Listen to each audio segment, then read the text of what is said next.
Hello, in this section, we will start to introduce the physical layer of computer network.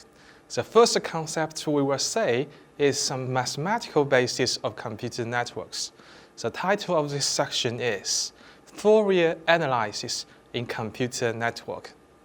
We will start with an overall introduction to the physical layer, followed by the introduction to Fourier theory. In the end of this section, we will use an example to explain how Fourier series can be applied in the field of data transmission. For information transmission, we usually represent binary data by varying some physical properties, such as voltage or current. The value of this voltage or current can be represented as a single value function of time, ft. The behavior of the signal can then be modeled and analyzed mathematically. It means a lot of powerful mathematical theories and tools can now be used to handle signals in computer networks. The powerful mathematical weapon we are going to use is called Fourier series. Fourier theory defines that any reasonable behaved periodical function gt with a period t can be constructed by summating a possibly infinite number of sines and cosines. The formula is shown as displayed. Function gt equals to 1 over 2c plus the summary of the sines and the cosines. In the formula, f equals to 1 over t. It is a fundamental frequency. An and Bn are the sine and the cosine amplitudes of the nth harmonics. When n equals to 1, that is the first harmonic.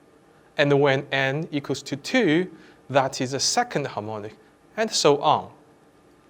The Fourier formula we learned previously will do nothing good if you cannot figure out the value of c, an, and bn.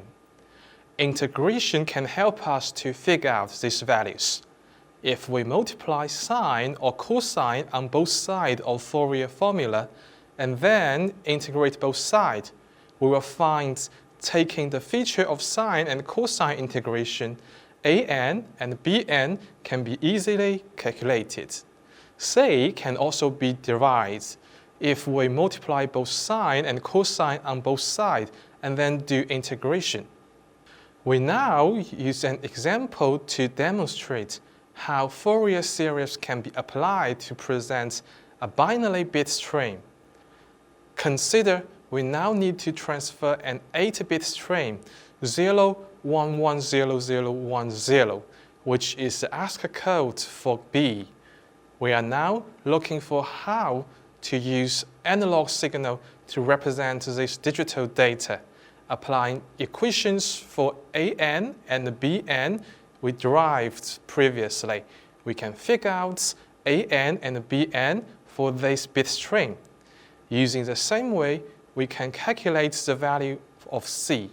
Now, the problem becomes how many harmonics we should sum up. The Fourier series requires n harmonics, in which n can be infinite. But in reality, infinity is impossible to reach. So now we try to find out how many harmonics will be enough. Here is the original data and its square waves. If we only use a single harmonic, which is n equals to 1, the analog signal is very different with the digital signal.